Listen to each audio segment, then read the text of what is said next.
Hey guys, what is up? It is Klumble and welcome back to another Fortnite video. So guys, today's video, we are going to be comparing the legendary Siegebreaker with the new legendary assault rifle, the Wraith.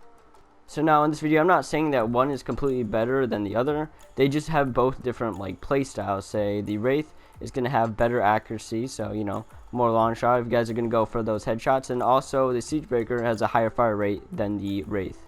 So basically some of it is part of your play style, but also there are quite some things that the Wraith is overtaking on the Siegebreaker and the stats. So let's go take a look at that right now. Alright guys, so here is my Siegebreaker and my perks. You guys didn't know you can change all the perks with the perk recon Bobby later. I got 50% damage, plus 38% magazine size. I have elemental damage and the plus 20%, plus 20% more damage, and then plus 30% damage to afflicted targets. It's also going to cause affliction damage for 6 seconds. You guys can see the stats over there on the left. So now I'm going to take a quick look at the Wraith right here.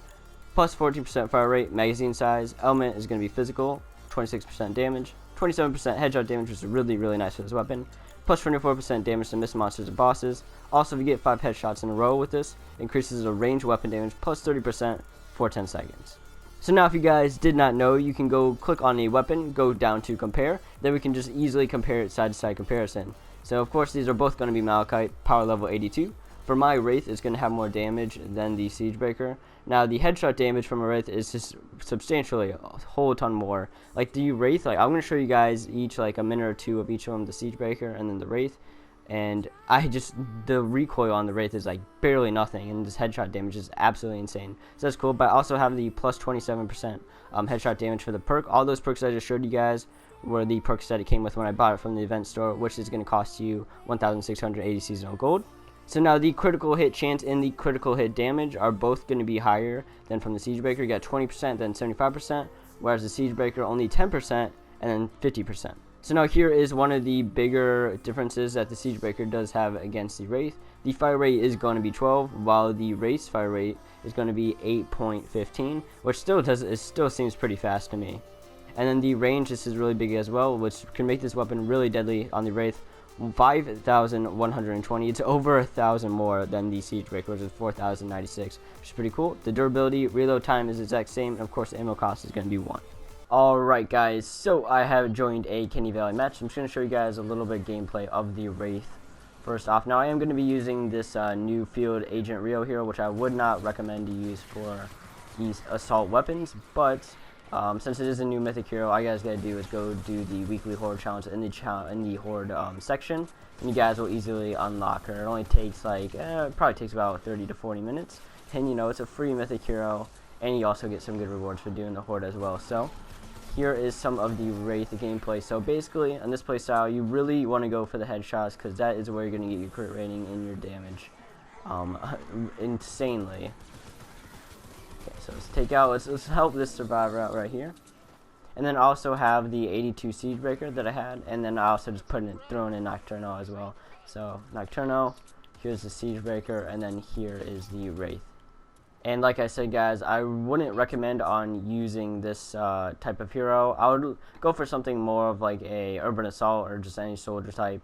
Definitely Urban Assault is a really good hero for using assault weapons, or either First Shot Rio as well would be nice, especially for the Wraith.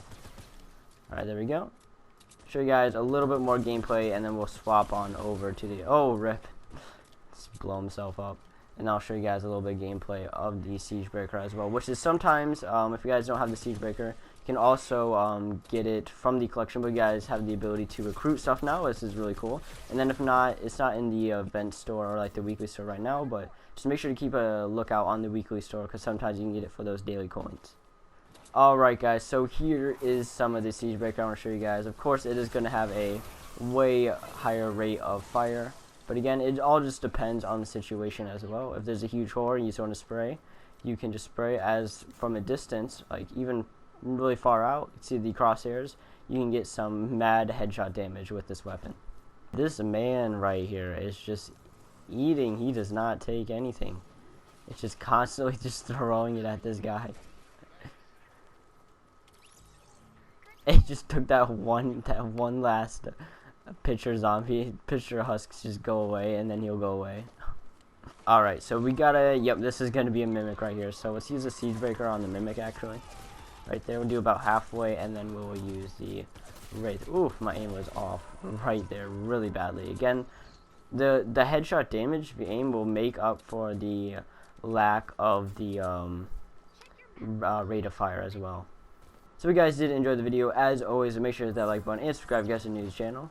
Thank you guys so much for watching. Make sure to comment down below whether you guys do like the Wraith better or the Siegebreaker better. I'm always curious to know. Me personally, I do like the Wraith better at this moment as of right now. I also do want to change my perks on it as well. So what do you guys think I should change my perks to? Also make sure to comment that down below. And yeah, without further ado, it's Klumble. See you guys in the next one.